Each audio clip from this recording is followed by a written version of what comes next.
All right, guys, we're gonna try this. We're gonna try this again. I'm gonna see if I can get Jess on here because she has great information for everybody. Okay. Tag friends. So I'm sorry if you guys had viewed before and it wasn't working, but we're gonna get it going this time. All right, so let's see. All right, so Jen is here. I only see a wave, Jen. I'm waving back, but I can't add you onto the call for some reason.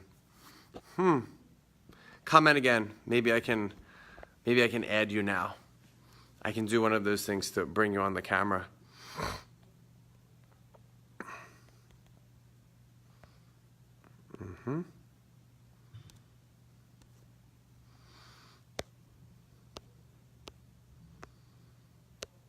Jess, I think there's a button on here that you can request to be on the video with me. So Ariana just joined, and I see below here it says bring them on camera. For some reason, you may have one in your settings, Jess, something that is not allowing you to bridge that gap of joining for some reason. You might have something like in your settings that is not allowing you to join. Maybe, wait, this could be it. Jess, are you on an iPhone or are you on an Android? Or are you on a laptop? Or are you on a PC? That could also be why too. I think when I bring people on, when I do the live interviews, if they have a certain phone or something, that I can bring them on the camera. Does that make sense? Let's see.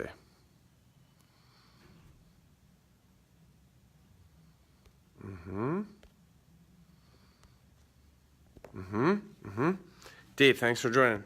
Amar, thanks for joining. Rich, thanks for joining. Jess? Let me see. Nope. Oh no. All right, guys. Oh, got it. Approve. Got it. We got it. It's coming through. Yes. Hold your horses. It's hello, here. Hello. All right, there it is. Perfect. Okay. I'm really sorry. It was my laptop. I've had to do it off my mobile. Okay, so it's working now. Thank you so much for joining us, Jess. Jess is a bully specialist, and she's going to talk to us today about her company, Bullyology. And parents, if you have children, you should be watching this. Even if you don't have children and you work somewhere where there is a bully, a bully, we have to always be thinking about this because kids who are bullies turn into people, adults, and they turn into bullies, and so on and so forth. So, Jess, why don't you introduce yourself and talk about your company and how you became a bully specialist and why? Yeah. So, hi everyone. I'm Jessica Hickman, and I founded my company Bullyology from actually suffering workplace bullying myself. I'm from the UK and I live in Australia. And when I came here, I never thought as an adult I would suffer extensive workplace bullying at the hands of one of my managers. So while that experience was completely traumatizing and lasted for over 3 years, I decided to use the experience as a positive and now found my company and work globally with schools, workplace, online to really help with the global epidemic of bullying and have these tough conversations that parents and schools and individuals are really struggling to have. So, Jess, thank you for introducing yourself and showing what you do and having the courage to talk about that you were bullied in the workplace. How common is it that people don't talk about being bullied in the workplace for fear of being fired or fear of, we'll say, a social pressure? And I always tell my students, just because you're not being invited to the Catalina wine mixer doesn't mean you're not a good coworker. So tell me about that. Yeah, look, when you're actually suffering bullying as an adult, it affects you in all aspects at work and home. And it is really an intimidating topic to talk about. And it is embarrassing. For a while, I didn't tell anyone. I was doing a job where I was working and developing a major cultural mental health programs, winning a lot of awards, being in the media. So on the outside, I was this strong, confident female working in Australia on the other side of the world, and everything was amazing. But behind the scenes, I was suffering with mental health issues and anxiety because I was on a visa and I was stuck in a job where I was made and to feel inferior, and doing a good job and being a high achiever automatically put me in the firing line for being bullied. People often think that you're bullied because you're not good at your job or you're a poor performer, and that definitely wasn't the case for me. I was a high achiever and I was standing out for the culture programs that I was volunteering to do, but that put me in a position where I did suffer extensive bullying because my manager didn't believe women should be in the workplace, let alone should have a voice. And I was championing for these certain topics, and it was men's mental health. Unfortunately, the suicide rate in Australia is really, really bad for men, especially men in the construction industry. So a Welsh woman stepping into Australia and having these conversations, there were certain people that didn't believe that, you know, I should be having these conversations, yet creating a culture change of a big organization and industry. So yeah, the high achievers can suffer bullying for doing a good cause. And at the time that was really hard for me to digest, because you know, every night I'd put on my mask, I'd go to work, I'd do big talks to hundreds of people about mental health, I'd step off the stage and then back to my desk, and my manager would make my life a living hell. And I'd get home at night, and even though I was talking about mental health, referring hundreds of people to the mental health providers, myself was battling because I had really bad anxiety, and I felt completely responsible for the workforce. And because of the breakdown in relationship with management, I was taking the weight of the world onto my shoulders and other people's mental health, and I really wasn't taking care of myself.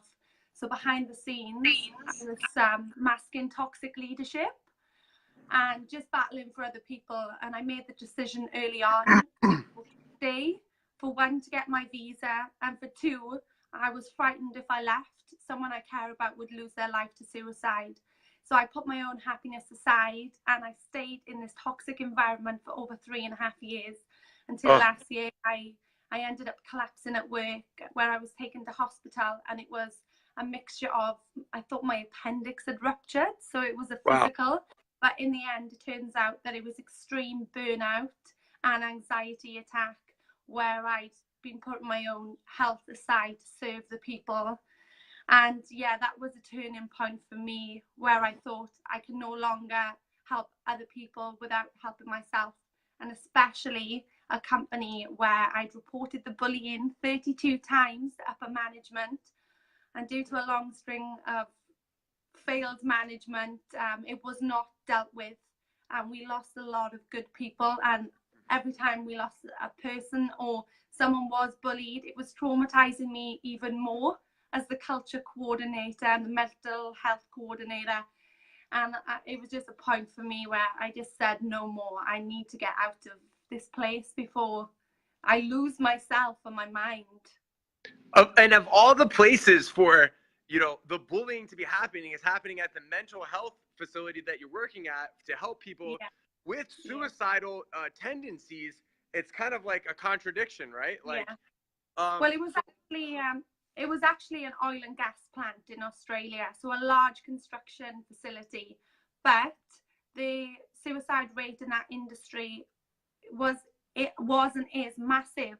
These men are living away from home for months at a time, working in, men and women, but working in extreme conditions that does challenge you physically and mentally. And unfortunately, the suicide rate in Australia for the construction and the fly-in, fly-out industry was and is really, really, any life that's lost is too high. But you know, there was, and I'm not going to go into figures because they're unreported, because if they don't happen on the job site, they're not classed as linked to the job or the project. But being amongst the workers day in, day out as a culture coordinator, which I repositioned myself with volunteer programs, I really was on the front line to hear the damaging effects of mental health, bullying, and really just not looking after yourself. So it was a tough decision when I actually walked out of my position last year to make a choice. I'd created this strong female in the media, winning ministerials awards in all these magazines, but behind the scenes, you know, I was suffering bullying, and not many people peer-wise knew, apart from, you know, the upper management, friends. It consumed my whole life. I couldn't in the end do my job to the highest standard because I was so anxious and nervous. And making the decision to speak out about bullying has been a real turning point for me, because I moved to Sydney and I started to have these conversations with a couple of people I worked with. You know, I was ashamed. I was a bully victim in my last workplace. I didn't want my new colleagues to know. But I, you know, over lunch one time, I had this conversation and I couldn't believe how many people that were sat around the lunch table had suffered bullying. And a lot of the time, people suffer bullying when they're expats, because we have a lot of overseas workers, me included, coming to Australia, and friends that because they're on visas, they get paid less, they get bullied, they get treated unfairly, and a lot of people from Australia as well. So I couldn't believe how widespread bullying is, and it's just an unspoken kind of secret within the workplace and schools. And it's, listen, it's so big. And Jess, I'm sorry to cut you off because I'll forget this if I don't ask you. Yeah. That we have a bully-proof program here with the kids. And we have a daughter ourselves, me and my wife. And one of the things that we don't make our daughter do is force her to share if she doesn't want to share.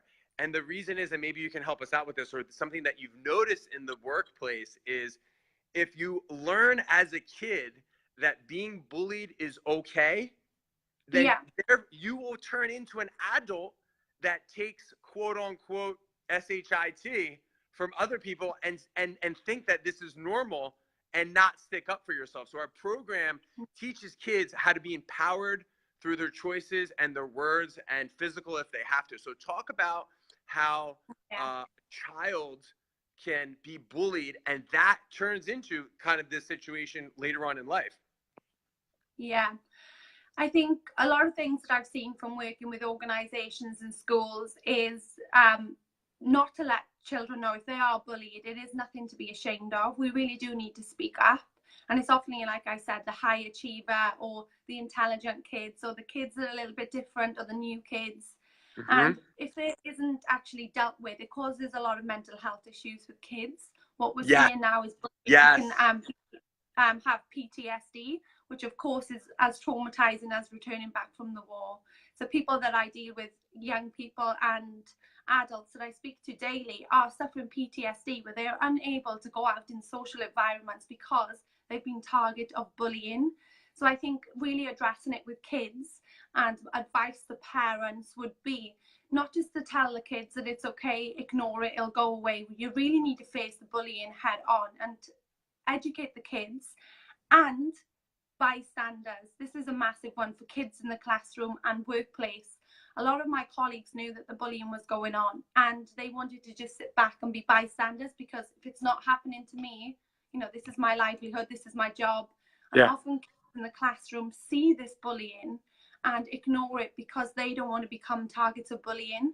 And I think program and education should be for the whole holistic classroom and environment, to educate parents to have conversations with their kids. And it's not just, have you been bullied? No, it's, okay, what would you do if you've seen someone being bullied? How would you approach this? And that's, and parents are saying, oh, my kids are not a bully, or my kids are not bullied. It is not a conversation we need to have, but it's a conversation we need to have holistically across workplace and with kids, and educate them that, you know, we need to talk about this, because if someone is being bullied, you need to help that person.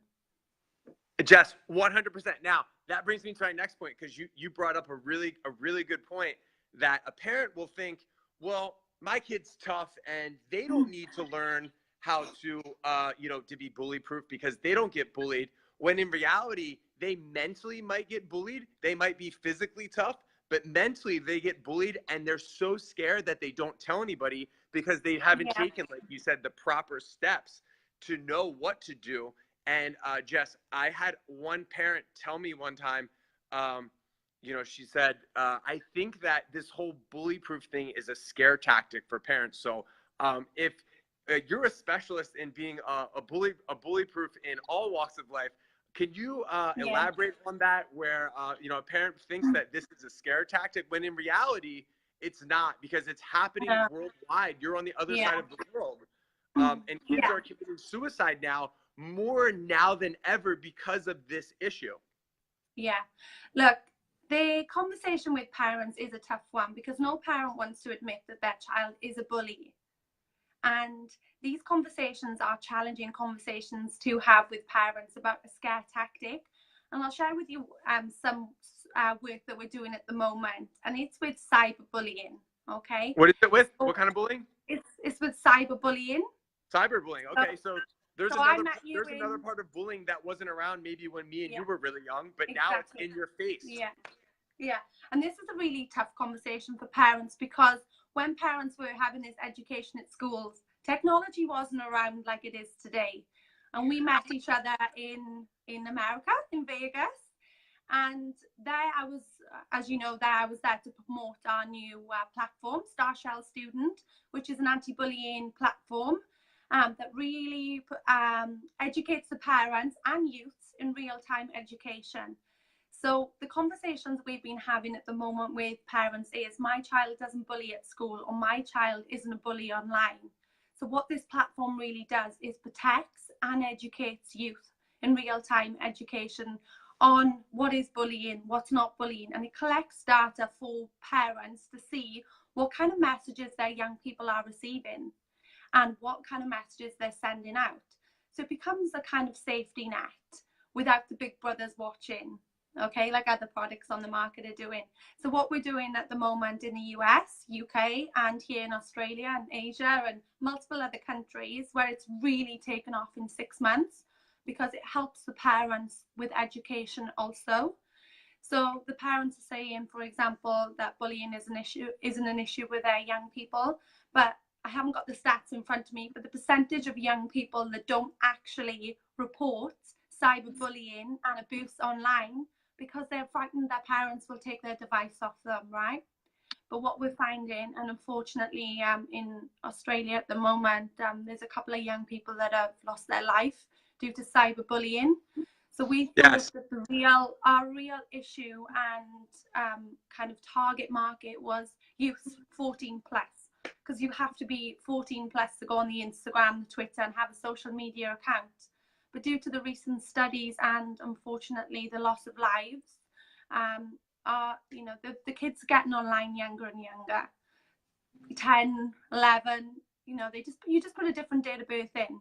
So what we're finding with parents now is not wait until your kids are 14, 15 and they're sexting or sending these kind of images that can come back and leads to bullying, stalking, all the kind of issues that the rise of technology is bringing. We really need to get to kids, you know, 8, 9, 10 and educate them on social media, bullying, on how to be good digital citizens, because it's only going to get worse. And that leads to the classroom as well. If images are being sent or bullying messages on a weekend, the principals I work with, the first part of their week they're spending trying to go through and decipher the kind of online content and bullying that then spills into the classroom. So Jess, I totally agree with this. Like all the things that you're talking about, as a martial arts instructor, one of the things that we teach the kids, you know, we teach the kids how to be bully proof, not only through the physical part, because that's the last part that I want the kids to kind of have to learn. You have to learn all the stuff leading up to the physical part.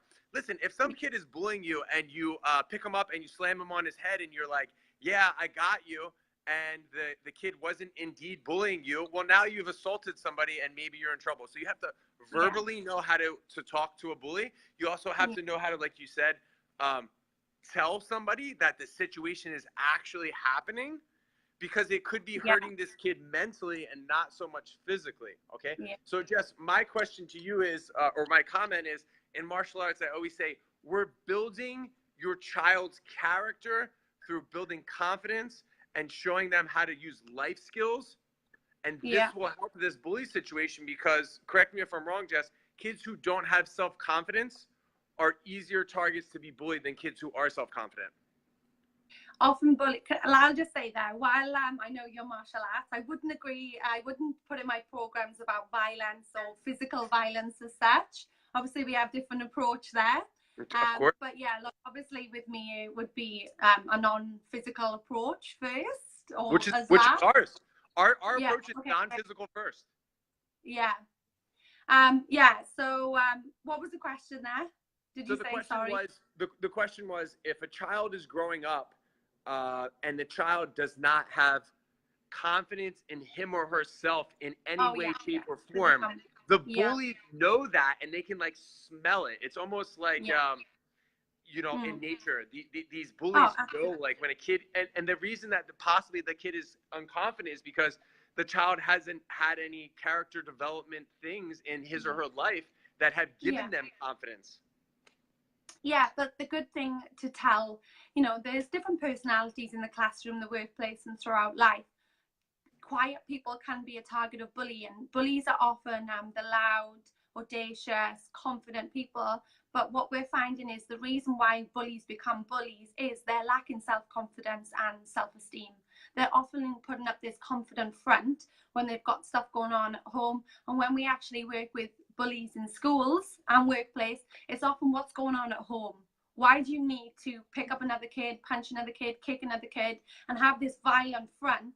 It's because kids often haven't got the emotional intelligence to deal and talk about their issues, so it comes out in a physical form, which create bullies. So when we actually run our programs, we educate the whole classroom and the whole workplace to say, okay, and for me, it got to a point where my bully was wrecking my life day and night, and I had to come from a place of compassion and be like, okay, why is this man inflicting so much pain on me? What hurt and anger and pain has he got inside? And my bully was a small man. When you've seen him, you know, in the workplace, he was not intimidating. Napoleon complex. You, a confident girl, intimidated by this little bloke. But he, you know, was in a power position. He was the HR manager.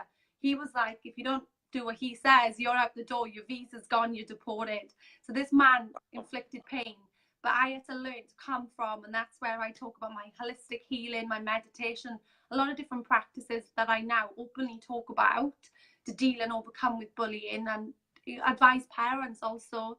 You know, there's different routes through holistic peace, I guess, and I had to like really do a lot of self-work because I couldn't escape the environment. All I had to do was learn how to manage, and that's self-manage. So I became so confident in myself through finding peace and just learning to give so much compassion and kindness back to the bully, because we don't know what battles he was going through.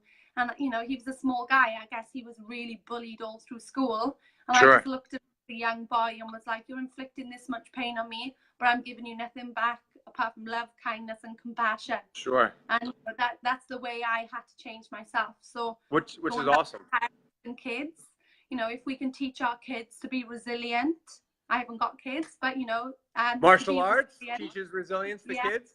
Yeah, exactly. So we need to raise kids and, you know, talk to kids and our family and our peers. Like my 10-year-old godson contacted me and told me he's received these certain messages that were saying, kill yourself, you know. There's a new acronym, KYS, the kids use, kill yourself.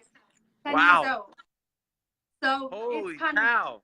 Yeah, so it's kind of like having these tough conversations with people as young as 10 and younger as technology picks up, and being okay that these are not right, but look, I know this is hurting you right now, but maybe the bully has got stuff going on. Maybe we need to find another way to connect with the bully. Or you've come to me, you've reported it. That's the first step.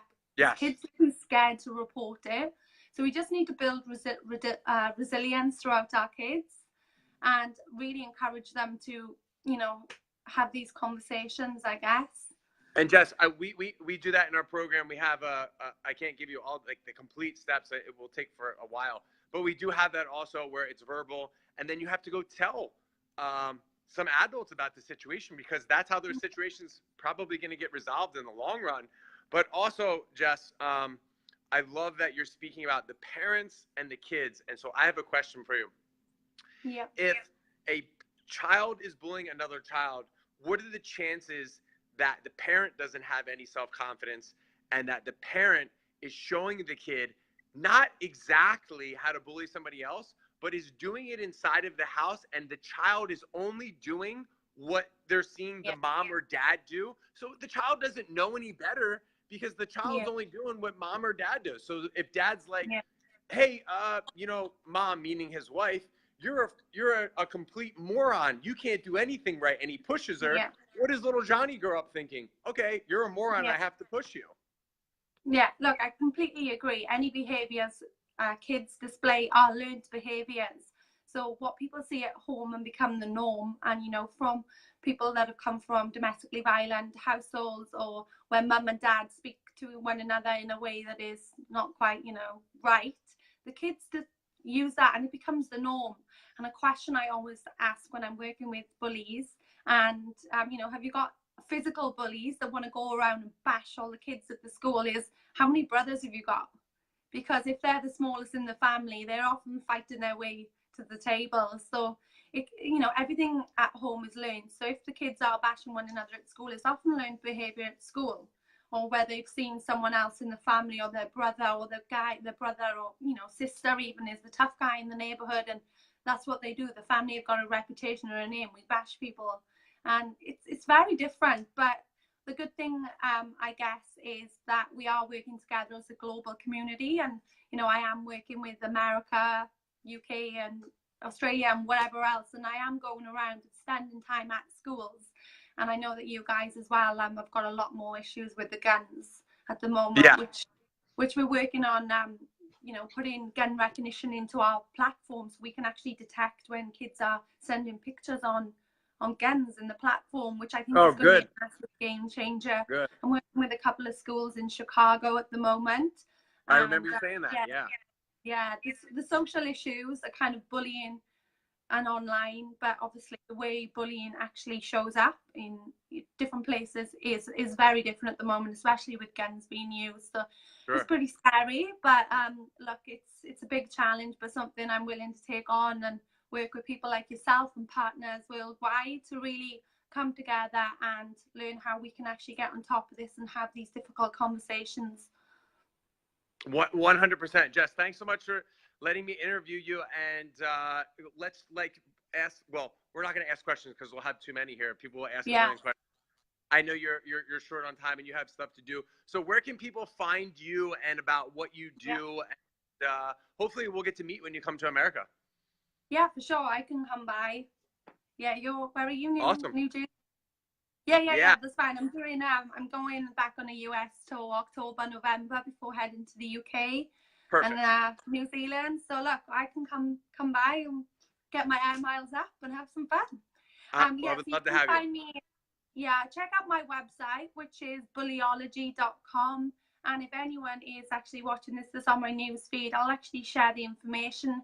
I've got a Facebook page, Bullyology, and there I share stories on bullying, some tips to overcome it. And my book is actually going to be released, fingers crossed, end of the year. And that will be sharing my personal story, talking about my workplace bullying, talking about finding holistic healing through the crazy world, and also giving some tips and some stats on everything from workplace bullying to school bullying, talking about our global epidemic of cyberbullying.